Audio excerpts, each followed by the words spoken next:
चलना पड़ेगा। अगर आप मजीद कहेंगे, हम 74 साल से 78 साल से कह रहे हैं हम पाकिस्तानी हैं, आप कहते हैं आप मुतनाज़ा हैं, हम कहते हैं हम पाकिस्तानी हैं, आप कहते हैं आप मुतनाज़ा हैं। आज अगर तुम कहोगे भी पाकिस्तानी है तो हम कहेंगे मुतनाज़ा हैं। अब ये जो मुतनाज़ा के हुकूक हैं उसके लिए क्रॉस बॉर्डर देखना पड़ेगा। क्रॉस बॉर्डर 5 अगस्त को यौम इस्तेहसाल पे मैंने भी तकरीर की, उनके हक खुद-ए-इरादियत की हम भी हिमायत करते हैं। यार हमारे हक खुद-ए-इरादियत की, हमारे इन टैक्सों से छूट की, हमें मतलब ढंग से जीने की आजादी की, ढंग से जीने की हिमायत कोई तो करे ना।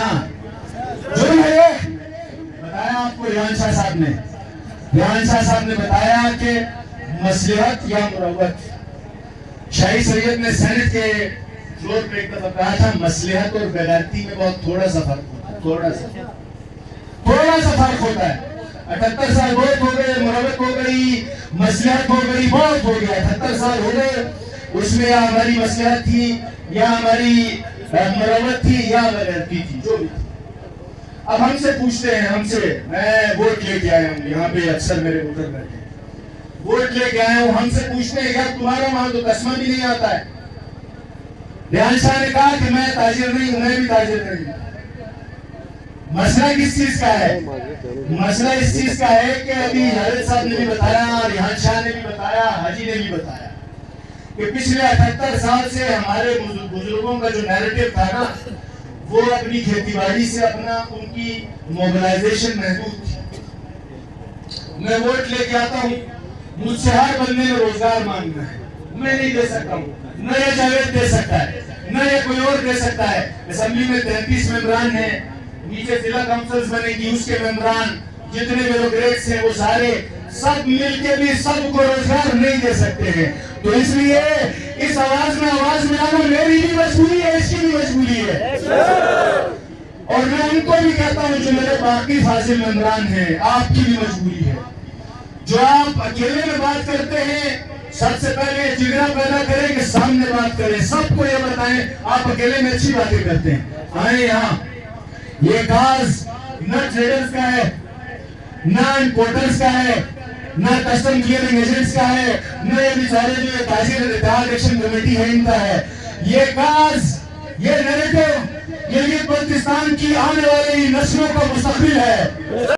कि custom act 1969, sales tax, income tax और फेडरल एक्साइज ड्यूटी के जो कवानीन हैं उनका इतलाक गिलगित बल्तिस्तान में नहीं होता, क्योंकि हर एक्ट के पहले लाइन में ये लिखा होता है it shall extend to whole of Pakistan, इसका इतलाक पूरे पाकिस्तान पे होगा।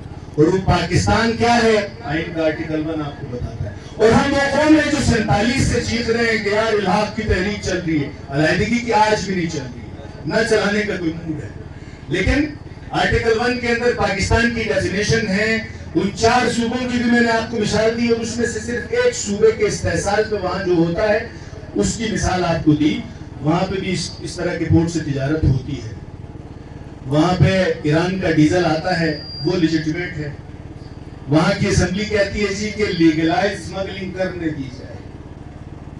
तो आज हम भी कहेंगे कि अगर आप इसको स्मगलिंग कहते हैं तो इसको लीगलाइज करके करने दो। मेरे ताजिर को, मेरे बंदे को खाना खाने का हक है, घास नहीं खाएगा। ये समझते हैं जो चीज बलूचिस्तान के अंदर लीगल है, क्रॉस बॉर्डर ट्रेड, तो यहाँ क्यों नाजायज है? जो तुरखम के अंदर लीगल है, कारखानों किस तरह बना था? इसी तरह बना था। चमन में क्या होता था? यही होता था। अब यहाँ मसला ये है कि हम असेंबली में भी शाह से ज्यादा शाह के वफादार बनते हैं और अपनी महफिलों में भी शाह से ज्यादा शाह के वफादार बनते हैं। तो यार माँ को, बच्चे को माँ दूध तब तक नहीं देती जब तक वो रोता नहीं है। तो किसी कौमी काज के ऊपर आज आप लोग निकले हैं, 19वां दिन होगा, 29वां दिन होगा, 39वां दिन होगा। अब मैं आपके साथ डिविजिबल पूल में से 9% जो वसाइल हैं पाकिस्तान के टैक्स कलेक्शन के, बाकी वसाइल वो बलूचिस्तान का हिस्सा है। और उसी बलूचिस्तान से नेशनल गैस निकलती है। जो جو پورے پاکستان یہ ناردرن ایریاز ہٹا کے باقی پاکستان کے ہر گھر میں سردیوں میں ہیٹر جلاتا ہے، گرمیوں میں چولہا جلاتا ہے، اس کی جو سپلائی لائن ہے وہ کوئی ہزاروں دفعہ جلا دی گئی ہے، توڑ دی گئی ہے۔ کیوں توڑی جاتی ہے؟ پہاڑ ہمارے سے ان کے چھوٹے ہیں، فراری کہتے ہیں ان کو، وہ آدھی سے زیادہ آبادی ان کی فراری ہے، پہاڑوں پہ ہے۔ کیوں ہے؟ وہ صرف اس لیے ہے کہ یہ سمجھا جاتا ہے کہ یار کولو میں گیس نہیں ہے، پنڈی پٹیا میں ہے، کولو میں گیس نہیں ہے، لیا میں ہے، کولو میں گیس نہیں ہے، پشاور میں ہے، کولو میں گیس نہیں ہے اور چارسدہ میں ہے، مانسرا میں ہے۔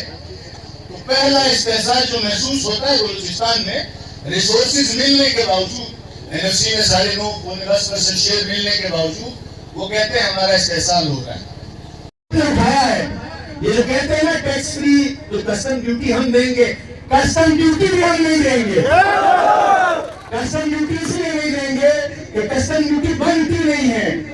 اس قانون میں بھی یہ لکھا ہے کہ it shall extend to whole of Pakistan. تو اس حساب سے کسٹم ڈیوٹی ابھی ہر آئٹم کی 1900، 2000، 50,000 جتنے بھی آئٹمز ہیں، ہر آئٹم کے اوپر اپنی سیڑھی ہے، اپنی کسٹم ڈیوٹی ہے۔ تو اس کے اوپر بھی میں آپ لوگوں کو یہ بتاؤں کہ آپ نے اس کے اوپر بھی باٹا ریٹ لینا، اس کے اوپر بھی آپ نے باٹا ریٹ لینا۔ یہ جو امپورٹرز ہیں، امپورٹ کرنا ہمارا حق ہے۔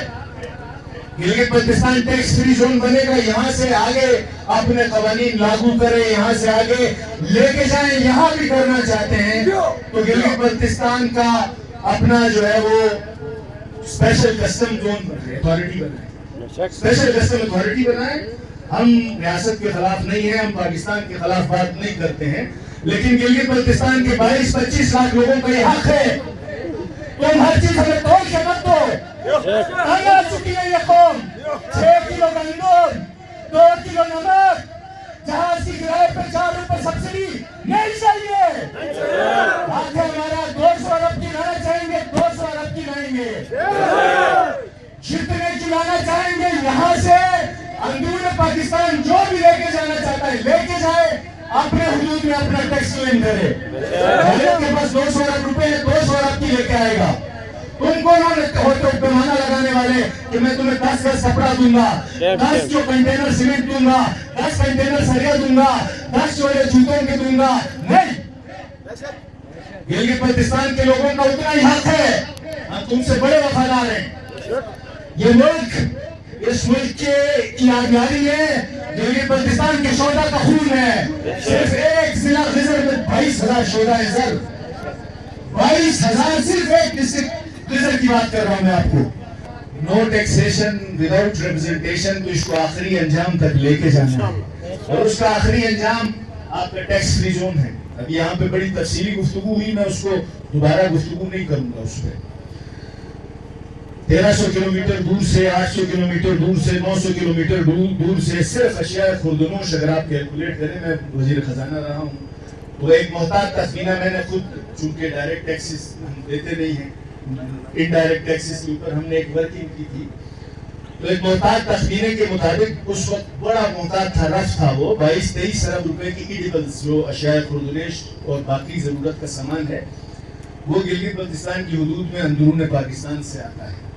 کہ گلگت بلتستان کو ٹیکس فری زون جو ہے وہ قرار دیا جائے، complete tax free zone. Custom duty 1969 کا قانون ہے، گلگت بلتستان میں ایک آرڈر کے ذریعے 1980 میں ایکسٹینڈ کیا گیا۔ قانونی نقطہ ہے 84 میں آپ کا بائیلیٹرل پروٹوکول ایگریمنٹ سائن ہوا، وہ بھی تنسیخ ہوا۔ یعنی آپ کے جو باہمی تجارت، import export bilateral protocol agreement China اور پاکستان کے درمیان 1984 میں جب سائن ہوتا ہے تو 1980 میں اگر کسٹم ایکٹ ایکسٹینڈ ہوا بھی ہے تو وہ بھی تنسیخ شدہ۔ اس کو آج تک نہ آپ نے اٹھایا